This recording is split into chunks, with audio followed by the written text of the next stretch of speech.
उन्हीं में से एक था राजू। अरे अश्विन भाई, आपके ढाबे का खाना क्या बनता है? टेस्टी भी है और पेट भी भर जाता है। कौन बनाता है ये सब? अरे हम ही बनाते हैं, खानदानी है।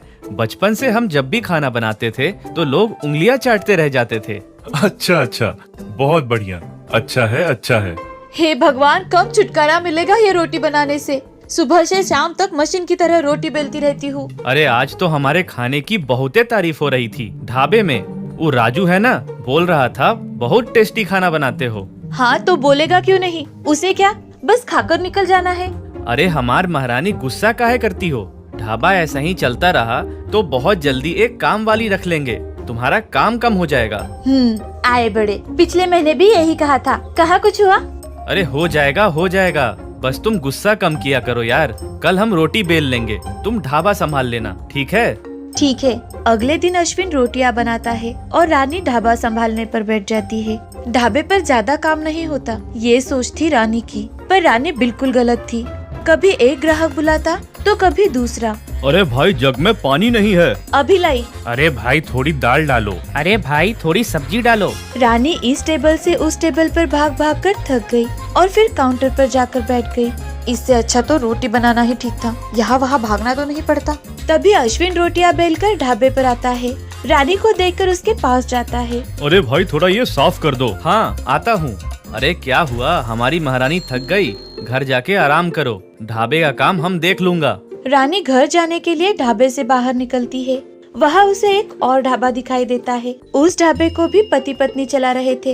रानी ढाबे के अंदर जाती है। इसके लंच थाली का दाम 70 रुपए है और हमारे 50 रुपए। फिर भी ज्यादा लोग इसी के ढाबे पर खाना खाने आते हैं। रानी की नजर ढाबे के मालकिन पर पड़ती है। वो काउंटर पर बैठकर पैसे गिन रही थी। ऊपर से नीचे तक सोने से लदी थी। ये देखकर रानी के मन में लालच आ गया, हम भी तो ढाबे की मालकिन है, हम भी इसी तरह सोना पहन सकते हैं। अश्विन घर लौटते ही रानी उसे सामने वाले ढाबे की बात बताने लगी। पता है, ऊपर से नीचे तक सोने से लड़ी हुई थी। वो ढाबे पर 70 रुपए का लंच थाली बेच रही है, हम भी बेचेंगे।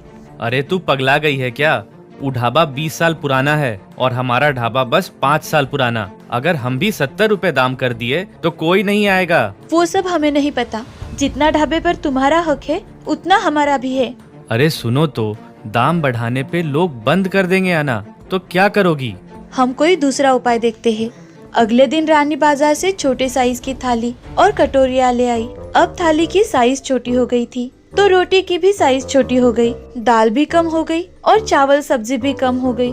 सभी ग्राहकों को छोटी थाली में ही खाना देने लगे, पर ग्राहकों को ये बात समझ में नहीं आई। एक थाली में ग्राहकों का पेट नहीं भर रहा था, सब कुछ न कुछ एक्स्ट्रा मांगने लगे। भाई, एक रोटी एक्स्ट्रा देना और दाल भी एक कटोरी। मुझे आलू की सब्जी थोड़ी एक्स्ट्रा देना। और इस रानी का पैसा बढ़ने लगा और उन पैसों से रानी अपने लिए सोने की चेन लेती है और अश्विन को दिखाने लगी।